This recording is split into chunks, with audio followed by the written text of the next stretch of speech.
সব জল্পনা কল্পনা শেষে রাষ্ট্রপতি পদের জন্য বিএনপির পক্ষ থেকে ঘোষণা করা হলো মির্জা ফখরুল ইসলাম আলমগীরের নাম। সকালে ইসিতে রাষ্ট্রপতি পদের মনোনয়নপত্র জমা দিয়ে সাংবাদিকদের জানান প্রধানমন্ত্রীর রাজনৈতিক উপদেষ্টা রুহুল কবির রিজভী।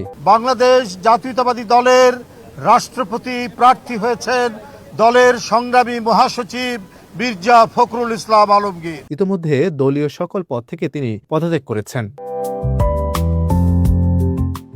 সম্প্রতি রাষ্ট্রপতি পদ থেকে পদত্যাগ করেন মোহাম্মদ শাহাবুদ্দিন। ভারপ্রাপ্ত রাষ্ট্রপতি হিসেবে দায়িত্ব নেন তৎকালীন স্পিকার হাফিজউদ্দিন আহমদ।